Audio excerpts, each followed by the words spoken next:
আসসালামু আলাইকুম। Technique easy এডুকেশনের পক্ষ থেকে আপনাদের সবাইকে স্বাগতম জানাচ্ছি। প্রিয় শিক্ষার্থীরা, ঝিনাইদহ ক্যাডেট কলেজে আসা এই সৃজনশীল প্রশ্নটা আমরা এই মুহূর্তে সমাধান করব। উদ্দীপকে দেওয়া আছে √7, 1.5483 এবং 0.4935। 35-এর উপরে পৌনঃপুনিক। তিনটি বাস্তব সংখ্যা, একটা, দুইটা, তিনটা। এই তিনটা হচ্ছে বাস্তব সংখ্যা। আমাদেরকে ক নাম্বার প্রশ্নে বলল উদ্দীপকের তৃতীয় সংখ্যাটিকে সাধারণ ভগ্নাংশে প্রকাশ করো। প্রথম, দ্বিতীয়, তৃতীয়। উদ্দীপকের তৃতীয় সংখ্যা হলো 0.4935 এবং 35-এর উপরে পৌনঃপুনিক। এই যে দশমিকে থাকা সংখ্যাটা এবং এখানে আবার পৌনঃপুনিকও আছে, তো পৌনঃপুনিকে থাকা দশমিক সংখ্যাটিকে কিভাবে করে সাধারণ ভগ্নাংশে প্রকাশ করা যায়, অর্থাৎ লব বাই হর আকারে প্রকাশ করা যায়, সেটা আমরা এখন করব। যদিও এটা ইতিমধ্যে আপনারা সবাই খুব ভালোভাবেই জানেন, পারেন, তবু আমরা এখন আবার একটুখানি করে ফেলি, প্র্যাকটিস করে ফেলি। সেটা হচ্ছে, যদি এখানে সমাধানটা করা আছে, আমি আবার একটু লিখে লিখে করাই, তাহলে বুঝাইতে সুবিধা হবে। আমরা একটা ভাগচিহ্ন দিয়ে দিব প্রথমেই। এরপরে আমরা দেখব পৌনঃপুনিক কয়টা অঙ্কের উপরে আছে। পৌনঃপুনিক কয়টা অঙ্কের উপরে আছে? পৌনঃপুনিক যে কয়টা অঙ্কের উপরে থাকবে ওই কয়টা 9 দিব হরের মধ্যে। আমরা প্রথমেই হরের মধ্যে চলে গেলাম। পৌনঃপুনিক আছে যে কয়টা অঙ্কের উপরে, আমরা ওই কয়টা 9 দিলাম। এরপরে দশমিকের পরে পৌনঃপুনিক ছাড়া কয়টা অঙ্ক আছে? দশমিকের পরে পৌনঃপুনিক ছাড়া কয়টা অঙ্ক আছে? 2টা অঙ্ক আছে। ওই কয়টা শূন্য দিব। আবার প্রিয় শিক্ষার্থীরা, সবাই একটু খেয়াল করি। আমরা কি করলাম? প্রথমে আমরা দেখব পৌনঃপুনিক কয়টা অঙ্কের উপরে আছে? 2টা অঙ্ক। তাহলে হরের মধ্যে 2টা 9 লিখব। এরপরে আমরা দেখব দশমিকের পরে পৌনঃপুনিক ছাড়া কয়টা অঙ্ক আছে? 2টা অঙ্ক আছে। তাহলে আমরা ওই হরের মধ্যে এখন আমরা 2টা শূন্য লিখব। বাস, হরের কাজ শেষ। এখন আমরা লবে যাব, উপরে যাব। উপরে গিয়ে প্রথমে যেই কাজটা করব, দশমিকটা বাদ দিলে পুরা সংখ্যাটা কত হয়? 4935। সেখান থেকে পৌনঃপুনিকটা বাদ দিলে কত হয়? 49। সেটা বিয়োগ করব। ঠিক আছে? তাহলে এবার আমি পুরো কথাটা একবার একটু বলে ফেলি, পুরাটা একবার বলে ফেলি। প্রথমে আমরা একটা ভাগচিহ্ন দিব। এবার হরের মধ্যে যাব। পৌনঃপুনিক যে কয়টা অঙ্কের উপরে থাকবে ওই কয়টা 9। দশমিকের পরে পৌনঃপুনিক ছাড়া যে কয়টা অঙ্ক আছে ওই কয়টা 0। এবার লবে গিয়ে দশমিকটাকে বাদে পুরা সংখ্যাটা যত হবে তত লিখব, বিয়োগ চিহ্ন দিব। এবার পৌনঃপুনিকটা বাদে যত আছে, দশমিক কিন্তু হিসাবে নিব না, কিন্তু দশমিক বাদ, পৌনঃপুনিক বাদে যত আছে তত বিয়োগ করব। এখন আমরা দেখব ক্যালকুলেশন করে কত আসে। যেটা আসবে সেটাই হবে আমাদের অঙ্কের ফলাফল। তো প্রিয় শিক্ষার্থীরা, 4935 থেকে 49 যদি বিয়োগ করি 4886 হয়, আর নিচে 9900। এখন যদি 2 দিয়ে কাটাকাটি করি তাহলে উপরে হয় 2443, নিচে হয় 4950। এটি হচ্ছে আমাদের ক নাম্বার প্রশ্নের সমাধান। আমাদেরকে বলেছিল উদ্দীপকে থাকা তৃতীয় সংখ্যাটিকে সাধারণ ভগ্নাংশে প্রকাশ করো। আমরা এই যে সাধারণ ভগ্নাংশে প্রকাশ করলাম। তাহলে ক নাম্বার প্রশ্ন সমাধান করা শেষ। তো আমরা এখন খ নাম্বার প্রশ্নটা সমাধান করব। খ নাম্বার প্রশ্নে কি বলছে চলেন আগে প্রশ্নটা আমরা দেখে ফেলি। খ নাম্বার প্রশ্নে বলা হয়েছে উদ্দীপকের দ্বিতীয় সংখ্যাটির বর্গমূল 4 দশমিক স্থান পর্যন্ত নির্ণয় করো। অর্থাৎ উদ্দীপকের দ্বিতীয় সংখ্যা কোনটা? 1.5483। এই যে সংখ্যাটা, এটার বর্গমূল নির্ণয় করতে বলছে 4 দশমিক স্থান পর্যন্ত। অর্থাৎ 4 দশমিক স্থান মানে কি? 4 দশমিক স্থান মানে হলো দশমিকের পরে 4 নাম্বার অঙ্ক পর্যন্ত রেজাল্ট বের করতে বলছে তারা আমাদেরকে। দশমিকের পরে যেন 4টা অঙ্ক থাকে। দ্বিতীয় এই সংখ্যাটা 1.5483, এটার বর্গমূল করব √1.5483। এই যে আমরা বর্গমূলটা করব, এটার যে রেজাল্ট আসবে সেখানে দশমিকের পরে 1 ঘর, 2 ঘর, 3 ঘর, 4 ঘর পর্যন্ত আমাদেরকে রাখতে বলা হয়েছে। তারা বলল যে বর্গমূলটা যে নির্ণয় করবেন দশমিকের পরে 4 ঘর পর্যন্ত রেজাল্ট বের করেন। তাহলে আমরা এখন এই খ নাম্বার প্রশ্নটা সমাধান করব। যদিও এখানে সমাধানটা করে দেওয়া আছে, তবু আমি চাচ্ছি এই পুরো জিনিসটা একদম ভেঙে আপনাদেরকে করানোর জন্য। একদম প্রত্যেকটা লাইন বাই লাইন আমি এখন লিখে লিখে করাবো, সময় লাগলেও লিখে লিখে করাবো এখন ইনশাআল্লাহ। প্রিয় শিক্ষার্থীরা, দ্বিতীয় সংখ্যাটা 1.5483, এটার বর্গমূল মানে √1.5483। তো আমাদেরকে মনে রাখতে হবে যে যখন বলে দশমিকের পরে 4 অঙ্ক পর্যন্ত রেজাল্ট বের করো, রেজাল্ট যে বের করবা দশমিকের পরে 4 ঘর পর্যন্ত রাখো, তখন অঙ্ক করতে গিয়ে প্রথমে আমাদেরকে দশমিকের পরে 5 ঘর পর্যন্ত করতে হবে। আমরা একটু কথা একটু বোঝার চেষ্টা করি। আমাদেরকে প্রশ্নে দশমিকের পরে যত ঘর রাখতে বলবে আমরা অঙ্ক করার সময় তার চাইতে 1 ঘর বেশি রাখবো। একদম অঙ্ক যখন শেষ হয়ে যাবে লাস্ট লাইন, ওখানে গিয়ে আমরা প্রশ্নের কথাটা মানব, দশমিকের পরে 4 ঘর রাখবো। যদি আমাদেরকে বলে 3 দশমিক স্থান পর্যন্ত ফলাফল বের করো, অর্থাৎ দশমিকের পরে 3 ঘর রাখো, আমরা অঙ্ক করতে গিয়ে দশমিকের পরে 4 ঘর রাখবো। 4 ঘর রেখে আমরা অঙ্কটা করব। রেজাল্ট যখন লিখতে যাব তখন আমরা দশমিকের পরে 3 ঘর রাখবো। যদি আমাদেরকে বলে 2 দশমিক স্থান পর্যন্ত ফলাফল বের করো, দশমিকের পরে 2 ঘর রাখো, আমরা দশমিকের পরে 3 ঘর রাখবো। ফলাফল যখন লিখতে যাব তখন দশমিকের পরে 2 ঘর রাখবো। মনের মধ্যে প্রশ্ন আসতে পারে, স্যার কেন আমরা একটা বেশি নিচ্ছি? তারা বলতেছে দশমিকের পরে 4 ঘর, অথচ আমরা দশমিকের পরে 5 ঘর নিচ্ছি। তারা বলতেছে দশমিকের পরে 2 ঘর, অথচ আমরা দশমিকের পরে 3 ঘর নিতেছি। কেন? এই কেনর উত্তরটা হচ্ছে, প্রিয় শিক্ষার্থীরা, আমাকে যখন বলা হয়, সবাই একটু খেয়াল করি, ব্যাখ্যাটা আগে দিই। মনে করেন আপনাকে বলা হলো দশমিকের পরে 2 দশমিক স্থান পর্যন্ত ফলাফল বের করো, তাহলে আমরা দশমিকের পরে 3 ঘর পর্যন্ত ফলাফল বের করব। দশমিকের পরে 3 ঘর পর্যন্ত ফলাফল বের করব। এতে করে কি হবে? এতে করে হবে কি, দশমিকের পরে 3 ঘর পর্যন্ত যদি আমি অঙ্কটা করি, তাহলে আমাকে তো প্রশ্নে বলছে দশমিকের পরে 2 ঘর পর্যন্ত নেওয়ার জন্য। অঙ্কের নিয়ম হচ্ছে দশমিকের পরে আপনি যত ঘর পর্যন্ত রাখতে চান, দশমিকের পরে যত ঘর পর্যন্ত রাখতে চান, ঠিক তার পরের ঘরে তাকাইতে হয়, পরের ঘরে তাকাইতে হয়। সেটা যদি 5 বা 5-এর বড় হয়, তাহলে আপনি যেখানে থামতে চান সেখানে 1 যোগ করে থামতে হয়, সেখানে 1 যোগ করে থামতে হয়। সবাই একটু বুঝি, সবাই একটু বোঝার চেষ্টা করি। আমি আবারও বলতেছি, কথাটা একটু খেয়াল করি সবাই। আপনাকে বলা হলো দশমিকের পরে 2 ঘর রাখার জন্য, আমরা বের করলাম দশমিকের পরে 3 ঘর। কেন? কারণ আমি সত্যিকার অর্থে দশমিকের পরে 2 ঘর পর্যন্তই রেজাল্ট বের করব। কিন্তু নিয়ম হচ্ছে যেখানে আমরা থামতে চাই, এই যে 2 নাম্বার ঘর, যেখানে আমরা থামতে চাই তার পরের ঘরটাতে তাকাইতে হয়, সেটা কি 5 বা 5-এর বড় কিনা। যদি 5 বা 5-এর বড় হয়, তাহলে যেখানে থামতে চাই তার সাথে 1 যোগ করে থামতে হয়, তার সাথে 1 যোগ করে থামতে হয়। এটা হচ্ছে নিয়ম। আর যদি যেখানে থামতে চাই তার পরের অঙ্কটা যদি 5-এর চাইতে ছোট হয়, তাহলে আর 1 যোগ করতে হয় না। তো এই যে জিনিসটা এনশিওর হওয়ার জন্য, নিশ্চিত হওয়ার জন্য যে আমি যেখানে থামতে চাই তার সাথে কি 1 যোগ করতে হবে নাকি যোগ করতে হবে না, এটা কনফার্ম হওয়ার জন্য আমরা এই পরের ঘরটা বের করি, পরের ঘরটা বের করি। মনে করেন অঙ্ক করতে গিয়ে রেজাল্ট বের হইল 1.248, 1.248। তাহলে প্রিয় শিক্ষার্থীরা রেজাল্ট কত হবে? সত্যিকার অর্থে রেজাল্ট কত হবে? রেজাল্ট হবে 1.25। কেন? কারণ আমি থামতে চাই দশমিকের পরে 2 ঘরে এখানে, তাহলে আমি পরের ঘরে তাকাবো। যেহেতু পরের ঘরের অঙ্কটা 5 বা 5-এর বড়, তাহলে আমি যেখানে থামতে চাই তার সাথে 1 যোগ করব। তাহলে এখানে আছে 4, 1 যোগ করলে কত হবে? 5, 1.25।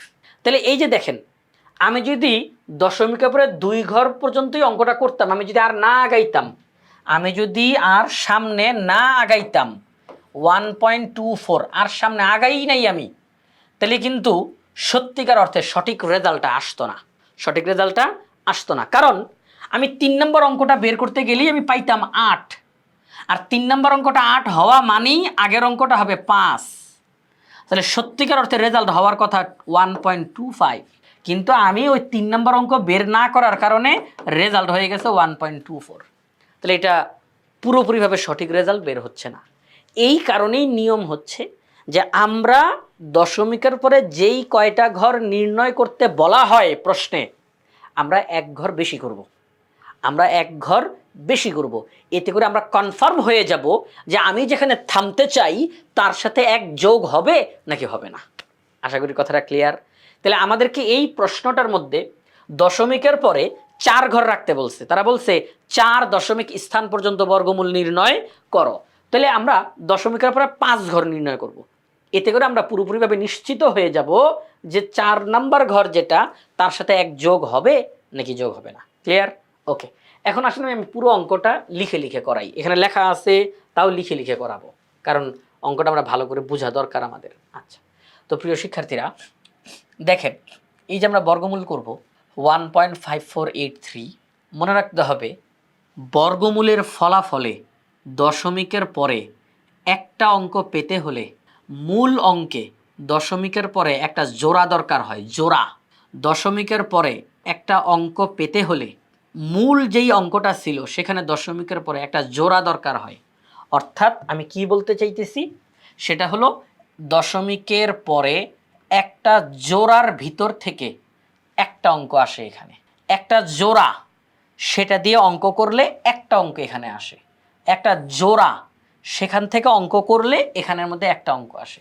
অর্থাৎ আমরা যে বর্গমূল নির্ণয় করতে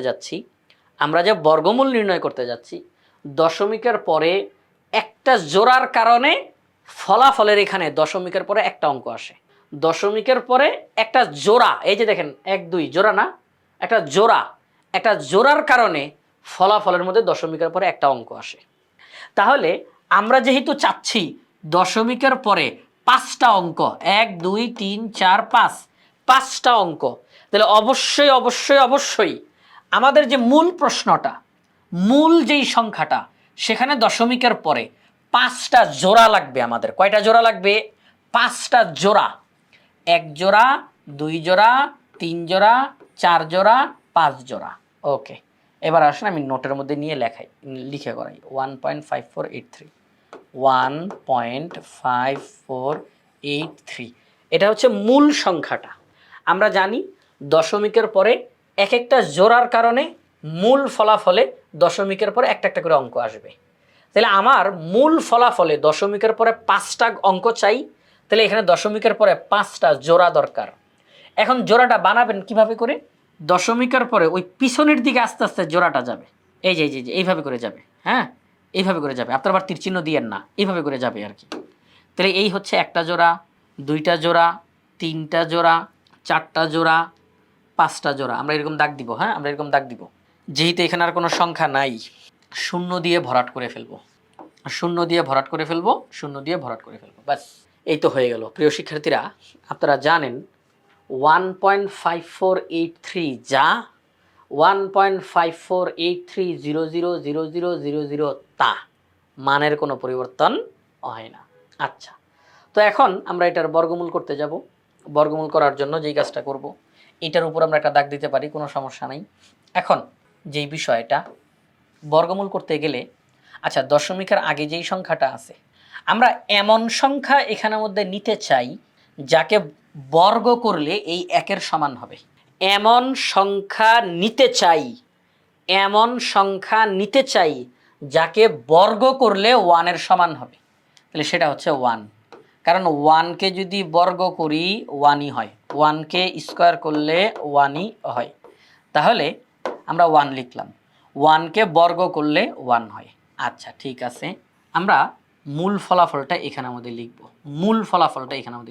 1। এখানের মধ্যে এই 1টা না লিখলেও কোনো সমস্যা নাই। হ্যাঁ, আমি আবার একটু ক্লিয়ার করে দিই, এখানে 1 না লিখলেও কোনো সমস্যা নাই। আচ্ছা, তাহলে আমরা স্টার্ট করলাম।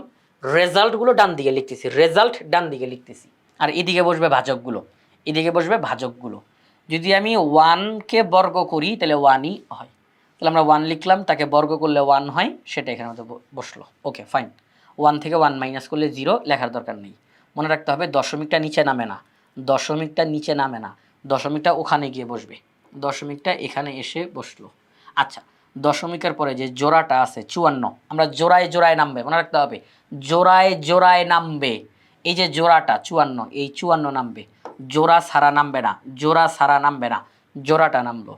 আচ্ছা, এখানের মধ্যে ভাগফল, এই যে এখানে যেটা লিখতেছেন, যা আসবে ঠিক তার ডাবল এখানে বসাইতে হবে। যা আসবে এখানে তার ডাবল এখানে বসাইতে হবে।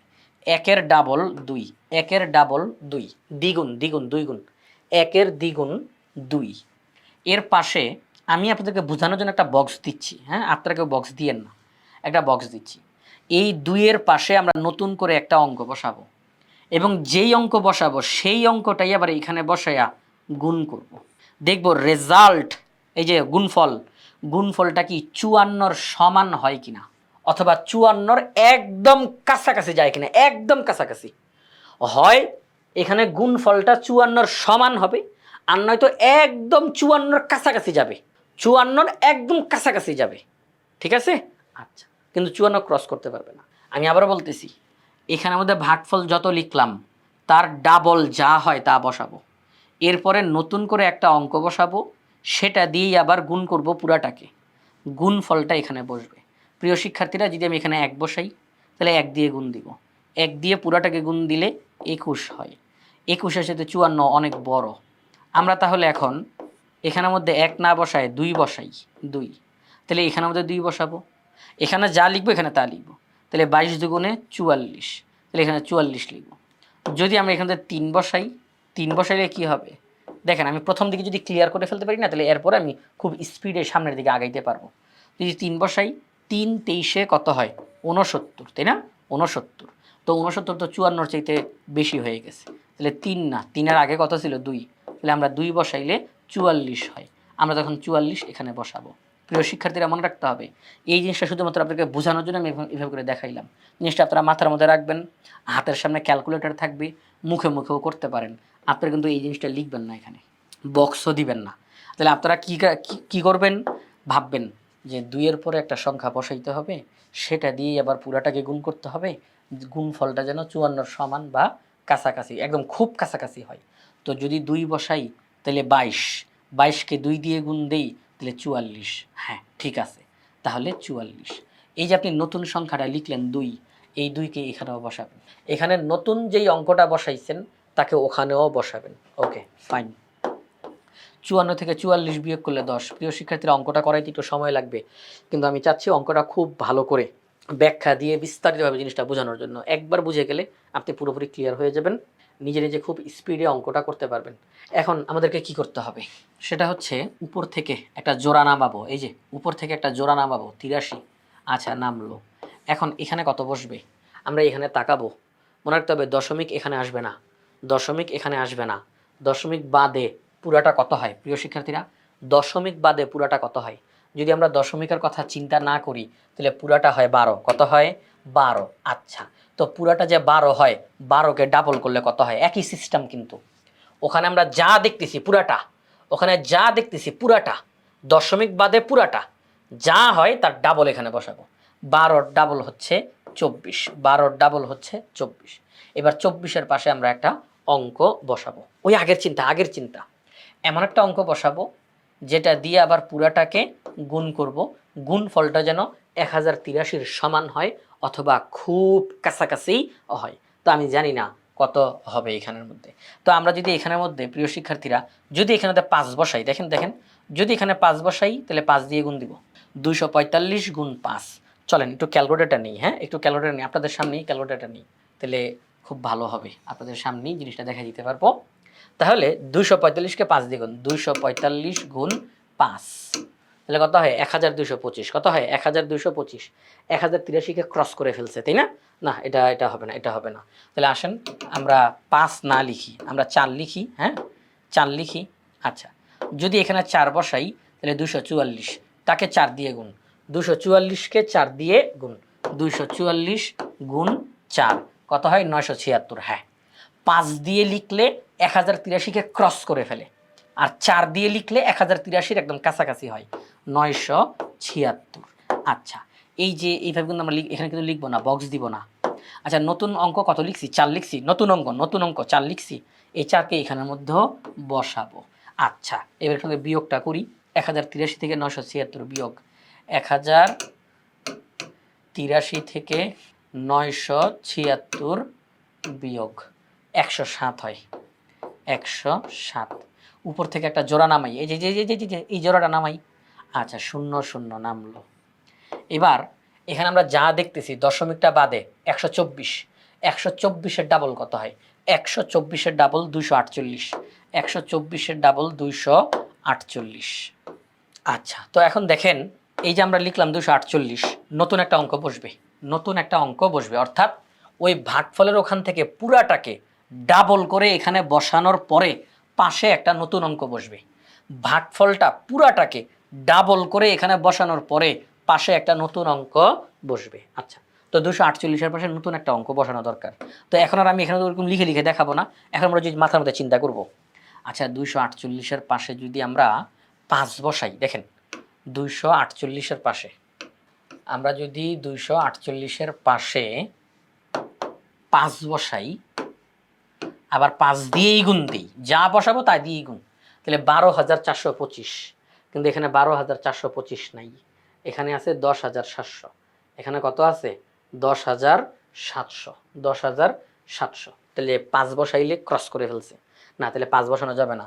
তাহলে যদি 4 বসাই, 248 এর পাশে যদি 4 বসাই, আচ্ছা 2,484, তাকে গুণ 4 দিয়ে, যা বসাবো তা দিয়েই গুণ, 9,936। এবার ঠিক আছে, 9,936, ঠিক না? 9,936 কয়বার? 4 বার। তাহলে আমরা অবশ্যই এখানেও 4 বসাবো। প্রিয় শিক্ষার্থীরা, অলরেডি কিন্তু 3 ঘর পর্যন্ত করা শেষ। দেখেন দেখেন দেখেন, অলরেডি 3 ঘর পর্যন্ত হয়ে গেছে। দশমিকের পরে 3 ঘর, আর 2টা ঘর নিলে অঙ্কটা শেষ হয়ে যাবে। আচ্ছা, তো এখন আমরা এখানের মধ্যে বিয়োগটা করি আগে নাকি? এখান থেকে বিয়োগটা করি।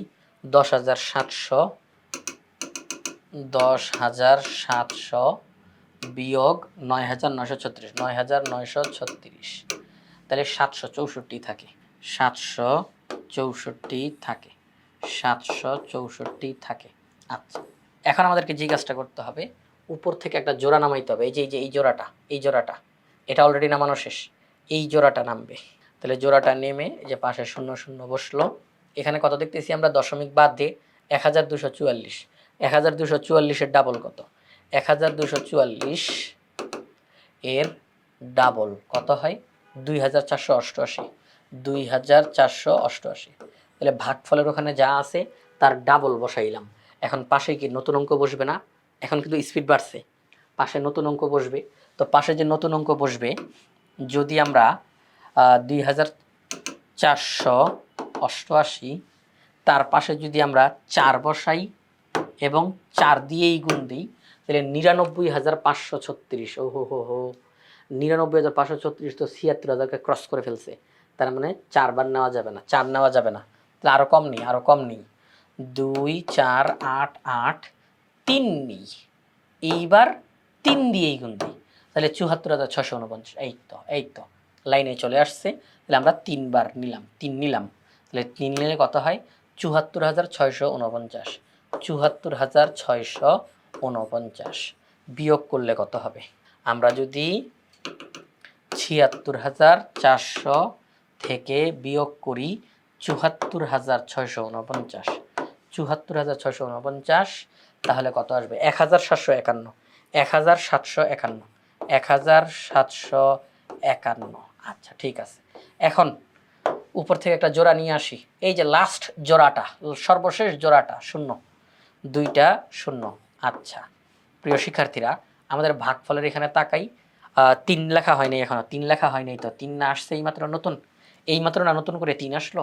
আচ্ছা, দশমিকটা বাদে 12,443, 12,443 তার ডাবল সংখ্যা লিখব, তার ডাবল লিখব 12,443, 12,443, 12,443 তার দ্বিগুণ 24,886, 24,886, 24,886। এবার নতুন অঙ্ক বসবে। প্রিয় শিক্ষার্থীরা, সবাই একটু খেয়াল করি, সবাই একটু খেয়াল করি। এখানে কত আছে? 1,75,100, 1,75,100। আমি যদি এখন এখানে নতুন অঙ্ক তো বসবে নাকি, বাধ্যতামূলকভাবে নতুন অঙ্ক বসবে। যদি আমি এখানে 1ও বসাই, তাহলে 1 দিয়ে গুণ দিলে এই পুরো সংখ্যাটাই তো এখানে এসে বসবে। যদি আমি 1ও বসাই, তাহলেও পুরো সংখ্যাটা কত দাঁড়ায়? 2,48,861। আমি শুধু মাত্র 1 বসাইছি, 1 বসাইলেও পুরো সংখ্যাটা এটার চাইতে বড় হয়ে যায়। 2, 3 তো পরের কথা, আমি মাত্র 1 বসাইছি, এতে করেই এই পুরা সংখ্যাটা এটার চেয়ে বড় হয়ে যায়। আচ্ছা, এটাকে ক্রস করতে সম্ভব? এটাকে ক্রস করা যাবে না, এটাকে তো ক্রস করা যাবে না। হয় এটার সমান থাকতে হবে, আর নয়তো এটা যেতে কম হইতে হবে, কিন্তু এটাকে ক্রস তো করা যাবে না। আমি জাস্ট এখানে 1 বসাইছি, এতে করে এটা হয়ে গেছে 2,48,861, যেটা কিনা 1,75,100-কে ক্রস করছে। তাহলে 1ও বসানো যাবে না। তাহলে একের চাইতে ছোট কোনটা? একের চাইতে ছোট শূন্য। তাহলে শূন্য দিয়ে গুণ দিলে, আচ্ছা শূন্য দিয়ে যদি পুরোটাকে গুণ দেই তাহলে কি হয়ে যাবে? শূন্য। সেটা এখানে বসবে। তাহলে ঠিক আছে, কারণ আমি যদি এক বসাই তাহলে পুরা সংখ্যাটা এটাকে ক্রস করে, যেটা কিনা অঙ্কে সম্ভব না। তাহলে এক বসানো যাচ্ছে না, আর একের পরের গুলা তো দূরের কথা। তাহলে একের কম বসাইতে হবে। একের কম কি আছে? শূন্য। তাহলে আমরা শূন্য বসাইলাম, তাহলে পুরাটা শূন্য হয়ে যায়। তাহলে ঠিক আছে। আচ্ছা প্রিয় শিক্ষার্থীরা, তাহলে এখানে শূন্য বসাইলাম নতুন করে অঙ্কটা। যদি শূন্য বসাই আর শূন্য দিয়ে গুণ করি তাহলে পুরাটা শূন্য আসবে, সেটাই এখানের মধ্যে গিয়ে বসলো। ঠিক আছে, আশা করি আপনারা বিষয়টা ক্লিয়ার হয়েছেন। তো 1,75,100 থেকে শূন্য বিয়োগ করলে 1,75,100, আর হচ্ছে নতুন করে যে শূন্য বসাইলাম তাকে উপরে নিয়ে যাওয়া দরকার। নতুন করে যে শূন্য বসাইলাম তাকে উপরে নিয়ে যাওয়া দরকার। ওকে, দশমিকের পরে কয় অঙ্ক আসছে? দশমিকের পরে 5টা অঙ্ক আসছে। দশমিকের পরে 1 2 3 4 5, আমরা দশমিকের পর 5টা অঙ্ক নির্ণয় করলাম। তো এখন আমি পুরো অঙ্কটা আপনাদেরকে লাইন বাই লাইন বলে বলে সামনের দিকে একদম হিসাব করে করে দেখানোর চেষ্টা করলাম প্রিয় শিক্ষার্থীরা। তাহলে বর্গমূল বের হয়েছে 1.5483, এটার বর্গমূল যদি নির্ণয় করি এই মানটা আসে। তো আমরা দশমিকের পরে 5 ঘর নির্ণয় করছি, কিন্তু আমাদের প্রশ্নে দশমিকের পরে কয় ঘর নির্ণয় করতে বলছিল? 4 ঘর। 5 ঘর যে নির্ণয় করলাম কেন? কারণ আমি যে 4 ঘর পর্যন্ত নিব, এর পরের অঙ্কটা 5 বা 5-এর বড় কিনা। 4 ঘর পর্যন্ত যে নিব, তার পরের অঙ্কটা 5 বা 5-এর বড় হইলে এটার সাথে 1 যোগ হবে, 5-এর ছোট হইলে এটার সাথে 1 যোগ হবে না। তাহলে আমরা দেখতেছি এটা শূন্য, 5-এর ছোট, তাহলে এটার সাথে 1 যোগ হবে না। তাহলে 1.2443, এটাই হচ্ছে আমাদের রেজাল্ট। দশমিকের পরে 4 ঘর, 4 দশমিক স্থান পর্যন্ত। ওকে, আচ্ছা ঠিক আছে। তাহলে চলেন আমরা এখন আমাদের নোটের মধ্যে দেখাই আপনাদেরকে। তো এই যে অঙ্কটা একদম হুবহু একই অঙ্ক। আচ্ছা, তো 1.5483 এর 4 দশমিক স্থান পর্যন্ত বর্গমূল 1.2443। এখন তো আর 5 ঘর নেই, 5 ঘর আমি এখানে করছি নিশ্চিত হওয়ার জন্য। এখন আমি ঠিকই প্রশ্নকে মানছি, দশমিকের পরে 4 ঘর লিখছি। আশা করি আপনারা সবাই বুঝতে পারছেন। তাহলে আমাদের এই যে খ নাম্বার প্রশ্নটা, উদ্দীপকের দ্বিতীয় সংখ্যাকে এটার বর্গমূল 4 দশমিক স্থান পর্যন্ত নির্ণয় করতে বলছে, আমরা 4 দশমিক স্থান পর্যন্ত বর্গমূল নির্ণয় করলাম।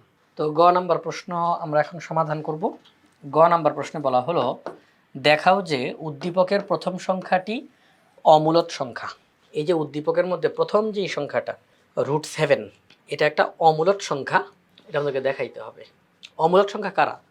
যে সংখ্যাগুলোকে p/q আকারে প্রকাশ করা যায় না, তারা হচ্ছে অমূলদ সংখ্যা। অর্থাৎ যে সংখ্যাগুলোকে p/q আকারে প্রকাশ করা যায় তারা মূলদ, আর যে সংখ্যা p/q আকারে প্রকাশ করা যায় না তারা অমূলদ সংখ্যা। আচ্ছা, তো √7 এটা অমূলদ সংখ্যা আমাদেরকে দেখাইতে হবে। তো যেহেতু তারা বলে ফেলছে দেখাও যে এটা অমূলদ সংখ্যা, তার মানে এটা নিশ্চিত এটা অমূলদই হবে। কিন্তু আমরা কি অঙ্ক করতে গিয়ে ডাইরেক্ট লিখতে পারবো? গ নাম্বার সমাধান প্রশ্নে বলা আছে সুতরাং √7 অমূলদ সংখ্যা, এটা কি ডাইরেক্ট লেখা যাবে? না, আমাদেরকে প্রমাণ করে দেখাইতে হবে, যুক্তি তুলে ধরতে হবে, একটার পর একটা যুক্তি তুলে ধরতে হবে। আমরা এই যুক্তিটা কীভাবে করে তুলে ধরবো? সেটা হচ্ছে আমরা বলবো √7 মূলদ। আমরা বলবো √7 হলো মূলদ সংখ্যা। এই কথাটা বলে এটা যে মূলদ এইটার পক্ষে একের পর এক যুক্তি তুলে ধরতে থাকবো। এক পর্যায়ে গিয়ে আমরা নিজেরাই ওই যুক্তিতে প্যাচে পড়ে যাব, এটা মূলদ না। আমরা যে যুক্তি তুলে ধরবো ওই যুক্তিতেই এক পর্যায়ে দেখা যাবে যে এটা মূলদ না। তাহলে যদি মূলদ না হয় তাহলে এটা কি? অমূলদ। তখন আমরা বলবো যে ওকে, দেখানো হলো এটা অমূলদ। তাহলে এটা প্রথমেই লেখা যাবে না, আমরা প্রথমে এটাকে মূলদ ধরে নিয়ে সামনের দিকে আগাবো। আচ্ছা, তো আমরা অঙ্কটার সমাধানে চলে যাই। আমরা লিখলাম, দেওয়া আছে প্রথম সংখ্যাটি হলো √7। তো আমরা এখন যে কাজটা করব, রুটের ভিতরে থাকা সংখ্যাটা মানে রুট বাদে এই যে 7, আমরা করব কি 7-এর ঠিক আগের পূর্ণবর্গ সংখ্যা এবং 7-এর ঠিক পরবর্তী পূর্ণবর্গ সংখ্যা আমরা লিখব। বেশি আগে বা পরের না, কিন্তু একদম কাছাকাছি। 7-এর ঠিক আগের পূর্ণবর্গ সংখ্যাটা দেখেন, 4-এর আগেও কিন্তু পূর্ণবর্গ সংখ্যা আছে, একও কিন্তু একটা পূর্ণবর্গ সংখ্যা, তো আমরা কিন্তু 1 লিখি নাই। 7-এর একদম কাছাকাছি নিকটবর্তী, সবচেয়ে নিকটবর্তী 7-এর আগে সবচেয়ে নিকটবর্তী পূর্ণবর্গ সংখ্যা 7-এর পরে সবচেয়ে নিকটবর্তী পূর্ণবর্গ সংখ্যা আমরা লিখব। এবং কেন লিখব এটা কিন্তু উদ্দেশ্য আছে, পূর্ণবর্গ সংখ্যাই লিখব। আচ্ছা, তাহলে আমরা 7-এর আগের পূর্ণবর্গ সংখ্যা এবং 7-এর পরের পূর্ণবর্গ সংখ্যা লিখলাম। পূর্ণবর্গ সংখ্যা কি? পূর্ণ সংখ্যাকে স্কোয়ার করলে এই সংখ্যাটা পাওয়া যায়। 2কে স্কোয়ার করলে 4 আসে, 3কে স্কোয়ার করলে 9 আসে। পূর্ণবর্গ সংখ্যা লিখলাম। এখন আমরা সবাইকে রুট করব, সবাইকে রুট করব। তাহলে আমরা বলতে পারি এই যে 4-এর চাইতে 7 বড়, 7-এর চাইতে 9 বড়, তার মানে 7 হচ্ছে মাঝখানে। 7 4-এর চাইতে বড়, 9-এর চাইতে ছোট। 7 4-এর চাইতে বড়, 9-এর চাইতে ছোট। সবাইকে রুট করব। √4, √7, √9। প্রিয় শিক্ষার্থীরা, √4 মানে হলো 2, √9 মানে হলো 3।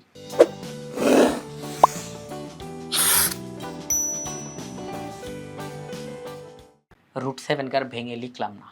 খেয়াল করে দেখেন, √7 2-এর চাইতে বড়, 3-এর চাইতে ছোট। √7 2-এর চাইতে বড়, 3-এর চাইতে ছোট। প্রিয় শিক্ষার্থীরা, আমরা যদি সংখ্যা রেখায় তাকাই, তাহলে এটা হচ্ছে 2, এটা হচ্ছে 3। তাহলে 2 আর 3-এর ভিতরে যারা আছে তারা কি কেউ পূর্ণ সংখ্যা হইতে পারবে? এটা কি সম্ভব? 2 এবং 3 এর মাঝে যারা অবস্থান করতেছে তাদের কি আর পূর্ণ সংখ্যা হওয়া সম্ভব? কারণ 2-এর পরবর্তী পূর্ণ সংখ্যা 3, 3-এর আগের পূর্ব সংখ্যা 2। তাহলে 2 আর 3-এর মাঝে তো আর কোনো পূর্ণ সংখ্যা নাই। তাহলে √7 এটা কিন্তু 2 এবং 3-এর মাঝে অবস্থান করতেছে। তার মানে এটা নিশ্চিত আমরা হয়ে গেলাম √7 পূর্ণ সংখ্যা না। √7 পূর্ণ সংখ্যা না, এটা আমরা নিশ্চিত হয়ে গেলাম। কারণ যেই সংখ্যা অমূলদ হয় সেটা পূর্ণ সংখ্যা হইতে পারে না। দশমিকের সংখ্যাই অমূলদ সংখ্যা হয়। কিন্তু তাই বলে কি সকল দশমিকের সংখ্যাই অমূলদ সংখ্যা? না। অধিকাংশ দশমিকের সংখ্যাগুলো মূলদ, কিছু কিছু দশমিকের সংখ্যা অমূলদ। তাহলে কোনো পূর্ণ সংখ্যা অমূলদ হইতে পারে না। তাহলে আমরা এখানে নিশ্চিত হইলাম √7 পূর্ণ সংখ্যা না। √7 পূর্ণ সংখ্যা না। তার মানে √7 দশমিকের সংখ্যা, √7 দশমিক সংখ্যা, দশমিকে আসবে। আচ্ছা, এখন আমরা এখানে কি আবার একটু চেক করব, কারণ যে কোনো দশমিকের সংখ্যা তো অমূলদ হয় না। অধিকাংশ দশমিকের সংখ্যাই কিন্তু মূলদ হয়, অল্প কিছু দশমিকের সংখ্যা অমূলদ হয়। তাহলে আমরা ভাইয়া এখানে তো কনফার্ম হইলাম √7 পূর্ণ সংখ্যা না, এটা নিশ্চিত। আমরা এক ধাপ সামনে আগায় গেলাম। আমাদেরকে তো বলছে √7 অমূলদ, এটা প্রমাণের জন্য। তাহলে √7 যে অমূলদ, এটার প্রথম কাজটা হয়ে গেল যে এটা পূর্ণ সংখ্যা না, এটা প্রমাণ হয়ে গেল। এখন এটা দশমিকের সংখ্যা, এটা বুঝতে পারছি। এখন দশমিকের সংখ্যা হইলেও p/q আকারে প্রকাশ করা যায় কিনা সেটা নিয়ে আমরা এখন চেক করব। কারণ অনেক দশমিক সংখ্যাই কিন্তু p/q আকারে প্রকাশ করা যায়। প্রিয় শিক্ষার্থীরা, 1.5 আমরা লিখতে পারি যে 3/2। দেখেন 1.5 এটা একটা দশমিকের সংখ্যা, কিন্তু তাকে কিন্তু ঠিকই আমরা p/q আকারে প্রকাশ করতে পারছি। p/q মানে কি? লবটাকে আমরা বলবো p, আর হরটাকে বলবো আমরা q। আচ্ছা, আমরা তো লিখতে পারি 1.25 ইকুয়াল টু 125কে 100 দিয়ে যদি আমরা ভাগ করি তাহলে কিন্তু 1.25 চলে আসে। তাহলে p/q আকারে প্রকাশ করা গেল। তাহলে অধিকাংশ দশমিক সংখ্যাকে আমরা p/q আকারে প্রকাশ করতে পারি, কিন্তু অমূলদ সংখ্যা যারা তাদেরকেই আমরা p/q আকারে প্রকাশ করতে পারি না। তো আমরা এখন √7 এটা পূর্ণ সংখ্যা না, তার মানে এটা দশমিকের সংখ্যা। তো দশমিকের সংখ্যা হওয়া সত্ত্বেও তাকে আমরা p/q আকারে প্রকাশ করতে পারি কিনা সেটাই এখন দেখার বিষয়। আমরা বলবো ধরি √7 একটা মূলদ সংখ্যা। √7 যদি মূলদ হয় তাহলে তাকে অবশ্যই p/q আকারে প্রকাশ করা যাবে। এখন আমরা যে কাজটা করবো যে p/q, এখানে p কত, q কত, আমরা p এবং q দুইটাকেই স্বাভাবিক সংখ্যা হিসাবে নিব এবং দুইটাকেই পরস্পর সহমৌলিক সংখ্যা হিসাবে নিব। কেন সহমৌলিক সংখ্যা হিসাবে নিব? সহমৌলিক সংখ্যা কাকে বলে? যখন একাধিক সংখ্যা, 2 বা ততোধিক সংখ্যার সাধারণ গুণনীয়ক 1 হয়, 2 বা ততোধিক সংখ্যার সাধারণ গুণনীয়ক 1 হয়, তখন ওই সংখ্যাগুলোকে পরস্পর সহমৌলিক সংখ্যা বলা হয়। যদি পরস্পর সহমৌলিক সংখ্যা আমরা অঙ্কের মধ্যে নেই, তখন আর সেই অঙ্কে কাটাকাটি করা যাবে না। একমাত্র ভাগ করাই হচ্ছে একমাত্র উপায় এবং ফলাফল দশমিকে আসবে। যদি আমরা লব এবং হরে পরস্পর সহমৌলিক সংখ্যা নেই, তাহলে সেখানে কাটাকাটি আর করা যাবে না, সেখানে ভাগই করতে হবে, সেখানে ফলাফল দশমিকেই আসবে, এছাড়া আর কোনো রাস্তা নাই।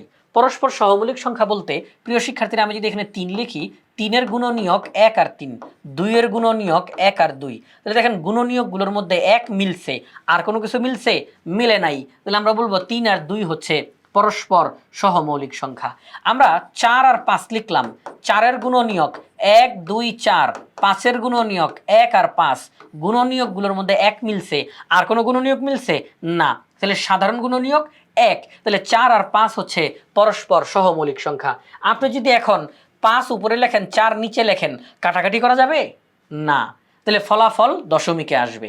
আপনি 3 লেখেন, নিচে 2 লেখেন, কাটাকাটি করা যাবে না, তাহলে ফলাফল দশমিকেই আসবে। তাহলে এটাই হচ্ছে একটা সুবিধা, যে আমরা যখন লব এবং হরে পরস্পর সহমৌলিক সংখ্যা নেই, তখন আর কাটাকাটি করা যায় না, ফলাফল অবশ্যই অবশ্যই দশমিকে আসবে, ফলাফল অবশ্যই অবশ্যই দশমিকে আসবে। আমি যেহেতু জানি √7 পূর্ণ সংখ্যা না, তার মানে √7 দশমিকের সংখ্যা, তাহলে দশমিকের সংখ্যাটাকে আমরা p/q আকারে প্রকাশ করতে পারি। এই কথা বলেই আমরা সামনে আগাচ্ছি, এই কথা বলেই আমরা সামনের দিকে আগাচ্ছি, যে ধরি √7 হলো মূলত সংখ্যা, তাহলে √7কে অবশ্যই p/q আকারে প্রকাশ করা যাবে। যেহেতু √7 আমি জানি যে এটা দশমিকের সংখ্যা, সুতরাং অবশ্যই এই সাইডে লব এবং হরটাকে আমরা সহমৌলিক নিলাম, যাতে করে অবশ্যই অবশ্যই দশমিকে আসে। ঠিক আছে? আচ্ছা, উভয় পক্ষকে বর্গ করে দিই। উভয় পক্ষকে বর্গ করলে, উভয় পক্ষকে যদি আমরা বর্গ করি, তাহলে এখানেও আসবে 7, আর এই সাইডে আসবে p²/q²। এখন মনে রাখতে হবে, একদিকে নির্দিষ্ট সংখ্যা, আরেক দিকে চলক না, আমরা এইভাবে করে যুক্তি তুলে ধরবো না। আমরা যখনই কোনো কিছু যুক্তি তুলে ধরতে যাব, প্রমাণ তুলে ধরতে যাব, তখন সব কিছুকে চলকের মাধ্যমে প্রকাশ করব, সব কিছুকে চলকের মাধ্যমে প্রকাশ করব। এখন আমরা দেখতেছি একদিকে একদম নির্দিষ্ট সংখ্যা দেখা যাচ্ছে, আরেক দিকে চলক না, আমরা এরকমটা রাখবো না। এই দিকেও চলক আনবো, এই দিকেও চলক থাকবে, সব দিকেই যেন চলক থাকে। এই জন্য আমরা উভয় পক্ষকে কিউ দ্বারা গুণ করে দিলাম। আমি যখন উভয় পক্ষকে কিউ দ্বারা গুণ করলাম, তখন আমি এই পাশে কি পেলাম? 7q, আর এই পাশে কি পেলাম? p²/q। তাহলে এখন উভয় পাশেই চলক আছে, এই পাশেও চলক, এই পাশেও চলক, পুরো অঙ্কটা এখন চলকের মাধ্যমে প্রকাশিত হয়েছে। এখন কথা হচ্ছে প্রিয় শিক্ষার্থীরা, সবাই খুব ভালো করে খেয়াল করি, 7q, আচ্ছা 7 এটা তো একটা পূর্ণ সংখ্যা, আর কিউ এইটাও একটা পূর্ণ সংখ্যা। কেন? পি এবং কিউ স্বাভাবিক সংখ্যা, পি এবং কিউ স্বাভাবিক সংখ্যা। আচ্ছা, স্বাভাবিক সংখ্যা কি পূর্ণ সংখ্যা না? স্বাভাবিক সংখ্যা কি পূর্ণ সংখ্যা না? স্বাভাবিক সংখ্যা তো পূর্ণ সংখ্যা।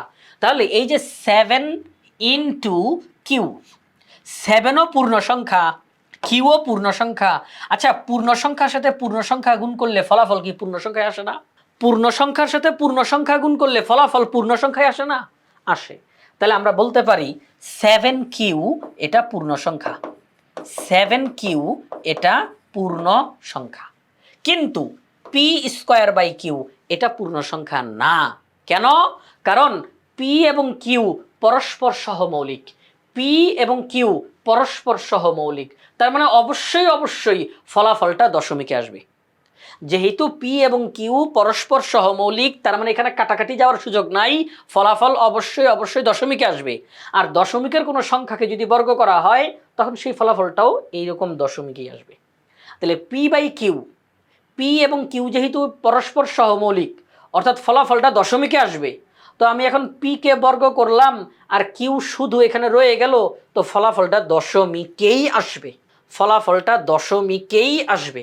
তাহলে আমরা দেখলাম সমান চিহ্নের এক পাশে পূর্ণ সংখ্যা, সমান চিহ্নের আরেক পাশে দশমিকের সংখ্যা।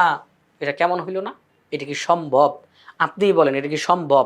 একদিকে পূর্ণ সংখ্যা, আরেক দিকে ভগ্নাংশ, আর মাঝখানে দিলেন সমান চিহ্ন, এটা কি হয়? একদিকে লিখলেন 3, আরেক দিকে লিখলেন 2.5, মাঝখানে দিলেন সমান চিহ্ন, এটা কি হইল? এটা হইতে পারে না। হয় এদিকেও পূর্ণ সংখ্যা, ওইদিকেও পূর্ণ সংখ্যা, তাহলে সমান হইতে পারে। হয় এদিকেও ভগ্নাংশ, ওইদিকেও ভগ্নাংশ, সমান হইতে পারে।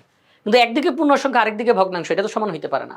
তাহলে ভাইয়া 7q এটা পূর্ণ সংখ্যা, p²/q এটা দশমিকের সংখ্যা, তাহলে এই দুইটার মাঝখানে যে সমান চিহ্ন, এটা সঠিক না।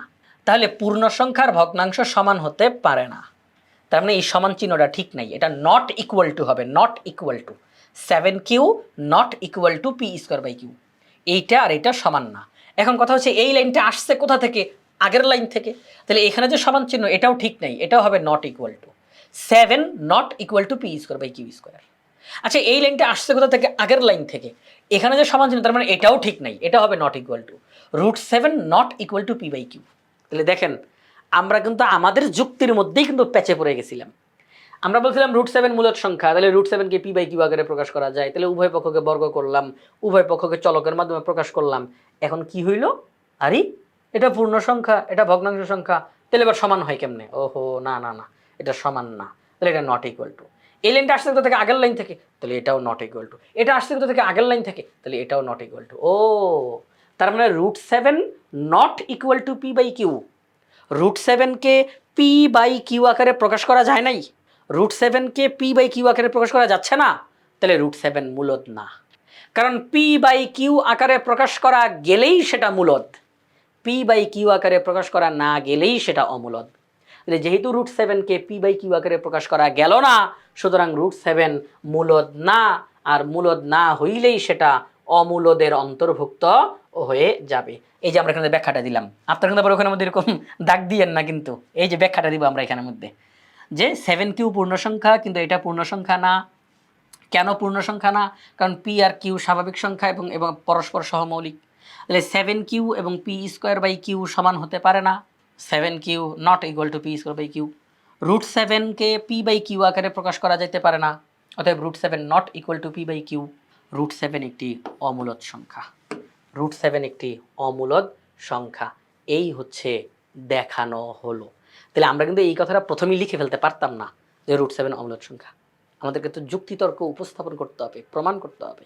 এই জিনিসটা আমরা বিস্তারিতভাবে করলাম। তো প্রিয় শিক্ষার্থীরা, ঝিনাইদহ ক্যাডেট কলেজে আসা এই সৃজনশীল প্রশ্নটা আমরা এই মুহূর্তে বাংলাদেশের সর্বপ্রথম পূর্ণাঙ্গ ডিজিটাল সহায়ক বই ইজি ম্যাথ বই থেকে সমাধান করলাম। ইজি ম্যাথ বইয়ে প্রত্যেকটা টপিক্সের সমাধান করে দিয়ে সেগুলোর ভিডিও ধারণ করে কিউআর কোড দেওয়া থাকবে। শিক্ষার্থীরা যে কোনো সময় প্র্যাকটিস করতে গিয়ে পাশে থাকা কিউআর কোড স্ক্যান করার সাথে সাথে ওই নির্দিষ্ট টপিক্সের সমাধানের ভিডিও তারা দেখতে পাবে। এটা শিক্ষার্থীদের জন্য অনেক বেশি উপকারী হবে। তাই আশা করব আপনারা সবাই ইজি ম্যাথ বইটি সংগ্রহ করে ফেলবেন ইনশাআল্লাহ।